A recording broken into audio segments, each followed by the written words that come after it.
البرازيل المغرب يلا مقارنة ولا نتيجة؟ اعطيني نتيجة، من ترشح؟ نتيجة المنتخب البرازيلي نرشحه يفوز بسداسية نظيفة.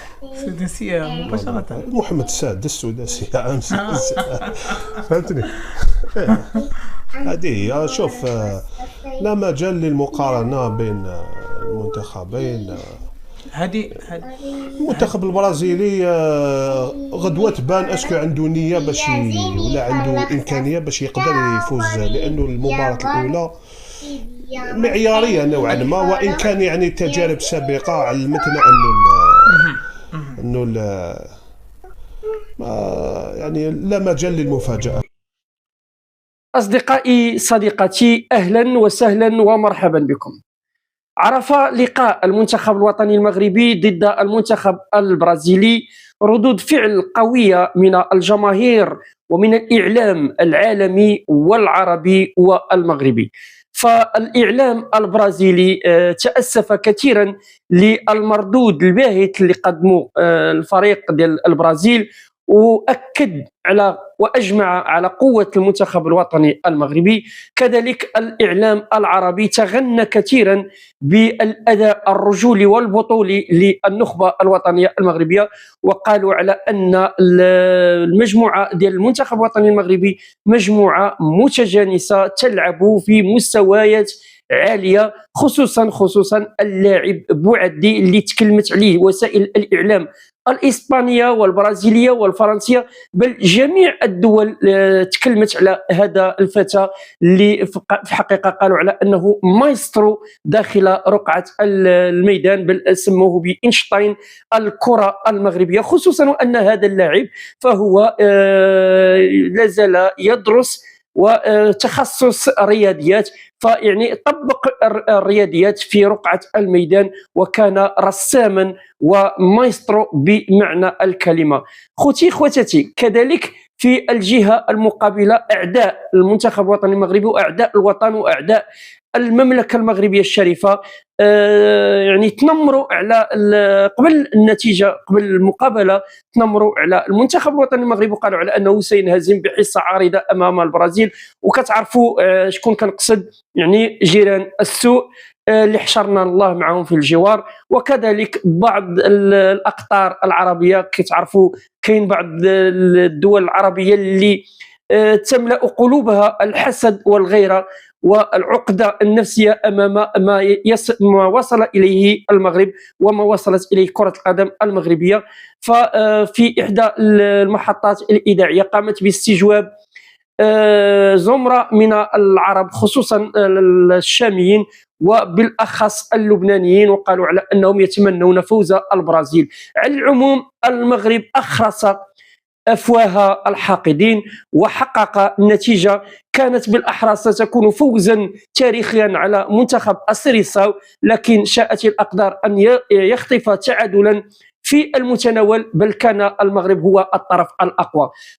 خواتاتي، بلا ما نطول عليكم نخليكم تشوفوا ردود فعل الإعلام العربي والدولي حول النتيجة اللي حقق المنتخب الوطني المغربي والأداء البطولي في هذا اللقاء، وكذلك تميز فتى واعد لا يتجاوز السن ديالو 18 سنة اللي هو أيوب بوعدي الذي أبلى بلاء حسن داخل رقعة الميدان. خواتاتي، إلا عجبكم المحتوى ديالنا ما تنساوش تبارطاجوا الفيديو وتشرفونا بالانضمام إلى عائلة القناة، وذاك ديروا لنا اللايك وكذلك الاشتراك في القناة. في مونديال 2022 الذي أقيم في قطر مثل منتخب المغرب مفاجأة البطولة. كانت المرة الأولى التي يصل فيها منتخب عربي لنصف نهائي بطولة كأس العالم بأداء قوي واستعراض رياضي مبهر بأرض الملعب، لكن التكهنات كانت تفيد بأنها طفرة مرتبطة بالمدرب أو اللاعبين، وسرعان ما ستنتهي بانتهاء البطولة. المفاجأة أن هذه التحليلات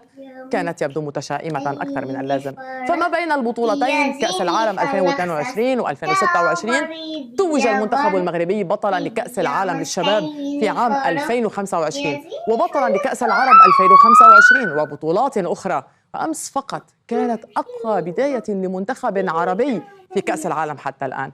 أداء مبهر، سيطرة على المباراة، تحكم في إيقاع اللعب مبادرة بالتهديف، وقدام مين يا ترى؟ جماعة نحو السادسة أمام منتخب راقصي السامبا الأكثر تتويجاً بالبطولة في التاريخ والمليء بالنجوم الكبار. فالمنتخب البرازيلي هو بطل العالم 5 مرات، ولم يكن ينقص المنتخب المغربي أمس سوى الفوز على البرازيل في أولى مبارياته في المونديال. صحيح أنه لم يفز، لكن الحمد لله لم يخسر، تعادل وحصد أول نقاطه في مشوار المونديال. والأهم من هيدا من التعادل هو طمأنة الجمهور المغربي والعربي على مستوى الأداء المتوقع أن يكمل خلال المباراة. أول أهداف المباراة كان مغربيا بأقدام إسماعيل سيباري في الدقيقة 20، لكن الهدف لم يكن من الهجمة الأولى. فالمغرب وصل إلى مرمى البرازيل مرات كتير قبل، أولها بعد دقائق فقط من بداية المباراة. المهم ردوا منتخب السامبا بهدف بأقدام فينيسيوس جونيور بعد 10 دقائق تقريبا، واستمرت المباراة بالتعادل حتى صافرة النهاية. لكن مفاجأة المباراة يا جماعة ما كانت بالأداء القوي فقط لأسود الأطلس، بل كانت تتمثل في هذا الطفل اللي شايفينه هون على الشاشة قدامكم. هيدي صورته بمونديال 2018 بروسيا، عم بيساند المنتخب المغربي، بس بهاللحظة كان عم يحلم وعم يحلم وعم يحلم لحد ما شفناه امبارح بالمباراة وشفنا الحلم كيف صار حقيقة. الصبي صار عمره 18 سنة، صار شابا يافعا اسمه أيوب بوعدي، يقف في وسط الملعب بين أسود الأطلس في أول مباراة مونديالية له، يضبط الإيقاع، يتحكم في الكرة كما لو كان خبيراً، يحلل تحركات زملائه، يوزع، يمرر، يدافع، يقطع، كما أنه ربط نصفي الملعب ببعضهما، الدفاع بالهجوم، ودوخ راقصي السامبا، وكل هذا بهدوء الكبار، كأنه يلعب في المونديال منذ سنوات رغم أنها أولى مشاركاته. انتهت المباراة نعم، لكن تألق بوعدي شغل الدنيا والناس والصحافة والمغاربة طبعا، أثار إعجاب الجميع. بدأت الصحافة تكتب وترصد عن هذا اللاعب الشاب. دقة تمريراته خلال المباراة وصلت لأرقام مرعبة، 91% من أصل 66 تمريرة 60 منها كانت وصلت لوجهتها الصحيحة. خدوا المفاجأة، التمريرات الثلث الهجومي بلغت دقتها 100%، 16 تمريرة كلها صحيحة وصلت إلى وجهتها الصحيحة. يعني الشاب عنده قياس في قدمه. استخلص الكرة 6 مرات، اعترض الكرة 5 مرات، فاز ب9 صراعات ثنائية أرضية من أصل 13. يعني أرقام خرافية خلت الكل عم يسأل وين إجا هيدا الشاب المعجزة. بوعدي من مواليد عام 2007 في فرنسا، من أسرة مغربية، تفوق دراسياً إلى جانب تفوقه الدراسي. التحق بأكاديمية نادي ليل الفرنسي، هو يلعب الآن للفريق الأول للنادي، لكن تفوقه الدراسي مرتبط بقدراته الرياضية، فالبعض يسميه في فرنسا بالنابغة لارتباطه بمادة الرياضيات، وهي التي تساعده على القدرة السريعة على تحليل تحركات خصمه وتوقعها داخل الملعب. برز أول مرة في يوم عيد ميلاده 17 في مباراة ليل الفرنسي أمام بطل أوروبا حينها ريال مدريد، فبدأت أعين الفرنسيين عم تتفتح على الموهبة المنتظرة في منتخب فرنسا. لكن بوعدي خيب أمل الفرنسيين وفضل اللعب باسم منتخب المغرب، باسم بلاده الأصلية. الفرنسيون خاب أملهم في الفوز به للمنتخب، وبقية فرق أوروبا صارت عم بتتابع وتترقب.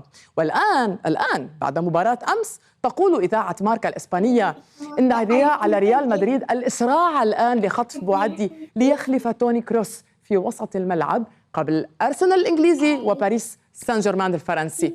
الصحفي الرياضي المعروف رومان الفاريز أيضا شجع ريال مدريد على خطوة ضم بوعدي وقال: أيوب بوعدي قدم أداء لافتا جدا أمام البرازيل، يجب أن يكون ضمن اهتمامات ريال مدريد.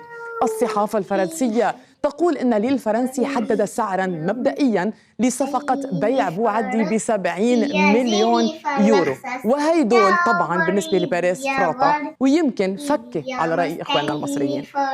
بالمناسبة منتخب المغرب خلال السنوات 3 الأخيرة واجه البرازيل 4 مرات لم يهزم فيها. مباراتان للمنتخب الأول، فاز المغرب في الأولى عام 2003 وتعادل في الثانية أمس 2026. مباراة لمنتخب المغرب تحت سن 20 فاز فيها على البرازيل في دور المجموعات من كأس العالم للشباب، وأخرى ودية لمنتخب المغرب تحت 23 عاما فاز فيها عام 2023. يعني فأر السامبا صار عم يتقل عند أسود الأطلس. خلونا نشوف التعليقات على الأداء المغربي وأداء بوعدي. صامويل بيقول والله بعد مباراة المغرب والبرازيل رح تدور على لقطات أكثر لأيوب بوعدي مع ليل. الصراحة اللاعب مو طبيعي، عمره 18 سنة فقط، لكنه بيلعب وكأنه بيملك خبرة سنوات طويلة. اليوم سيطر على وسط الملعب أمام البرازيل، وبعد شفت لقطات مع ليل فهمت إنه الموضوع مش بس صدفة، فضو اسمه منيح أيوب بوعدي رح نسمع عنه كثير بالسنوات المقبلة. فهد الهريفي وهو لاعب نادي النصر السعودي والمنتخب السعودي السابق كتب أيوب بوعدي رجح كفة المغرب، خلق الفرق والتفوق، رح يكون له شأن كبير بكرة القدم. علي كتب في إحدى اللقطات المتأخرة من المباراة كان بوعدي يصفق لزميله تقديرا للتمريرة قبل أن تصله الكرة، استلم الكرة، استدار بسرعة، رفع رأسه مباشرة بحثا عن الحل الأمامي، ثم بدأ بالتقدم بها بثقة وكأنه لاعب يملك خبرة سنوات طويلة.